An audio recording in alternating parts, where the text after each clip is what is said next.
Welcome back, my friends. To be fire watcher is to embrace absolute isolation.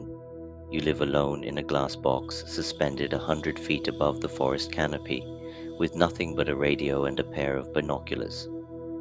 Most watchers say the hardest part of the job is the silence, but veteran rangers know the truth. The hardest part of the job is when the forest stops being silent and starts talking back.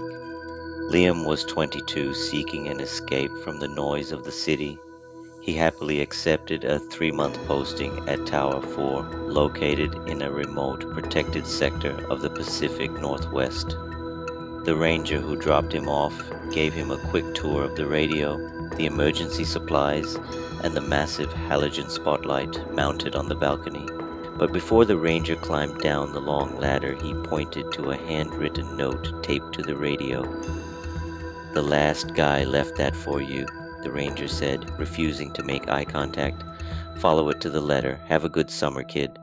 Liam watched the ranger's truck speed away, leaving him entirely alone. He walked over and read the note. The note contained only 2 rules. Rule number 1: lock the heavy steel trapdoor at the bottom of the cabin every night at exactly 8 p.m. Rule number 2: if you see a flashlight moving in the deep woods after midnight, do not shine your spotlight back. Do not acknowledge it. Turn off your lantern, lie on the floor, and wait for morning. For the first week, Liam thought the note was just a cruel prank played on rookies. The nights were peaceful. He locked the trapdoor as instructed, drank his coffee, and read books under his battery-powered lantern. But on the 8th night, a heavy, unnatural fog rolled into the valley. The temperature plummeted. At 1:01 a.m., Liam was reading when something caught his eye. He stood up and pressed his face against the cold glass. Down in the valley, about a mile away, a bright white light was piercing through the fog. It flashed 3 short bursts, then 3 long bursts, then 3 short SOS. Someone was signaling for help. Liam's heart raced. A hiker was lost in the freezing fog. He immediately reached for the radio, but all he got was dead static. The storm was blocking the signal. He looked back at the note, "Do not shine yours back." But his conscience screamed at him. If someone was freezing to death down there, a simple flash of his spotlight would let them know safety was near. Liam pushed the heavy red switch. The massive halogen spotlight roared to life, casting a blinding beam of light over the canopy. He flicked it twice. "I see you." He waited, his breath fogging up the glass. For a moment the forest was completely still. Then the light in the valley responded, but it didn't flash SOS again. Instead, it began to move. It darted through the dense trees with horrifying speed, moving in a dead sprint directly toward the base of Tower 4. It was moving too fast. It was covering a mile of dense, rocky terrain in a matter of seconds. Liam's blood ran cold. No human could run that fast through a dark forest. He scrambled back and violently snapped off the spotlight. He killed his interior lantern. He dropped to his knees in the pitch-black cabin, his heart hammering against his ribs. He crawled over to the heavy steel trapdoor in the floor. Looking through the metal grate, he stared down the 100-foot ladder.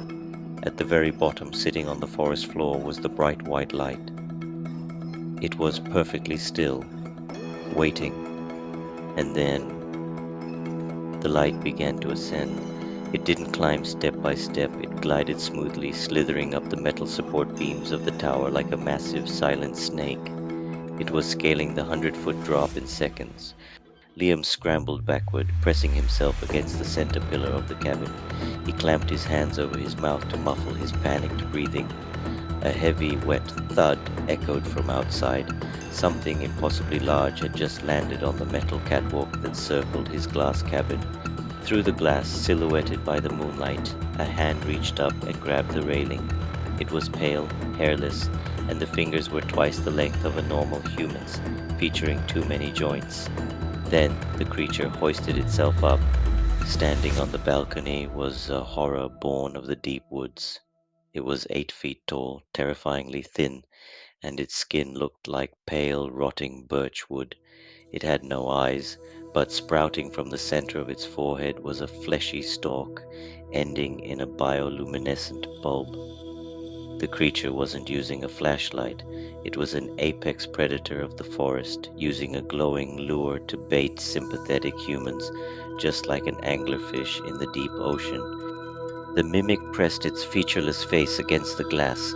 It knew Liam was inside, its jaw unhinged, revealing rows of needle-like teeth. Then it perfectly mimicked the voice of the ranger who had dropped Liam off. "Hey, kid," the monster rasped, its voice vibrating through the glass. "Unlock the door. It's freezing out here." Liam squeezed his eyes shut and prayed. The creature circled the glass cabin for 4 agonizing hours.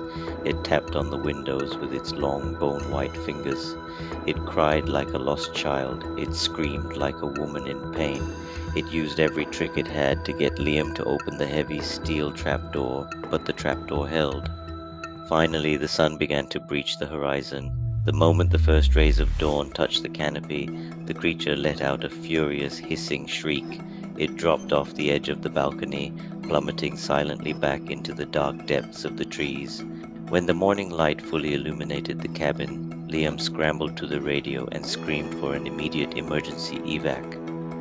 He survived the night, but as he waited for the helicopter, he couldn't stop looking at the windows. Covering every single pane of glass, 100 feet in the air, were dozens of long, pale handprints smeared in thick black tree sap. The forest is vast, and it is hungry.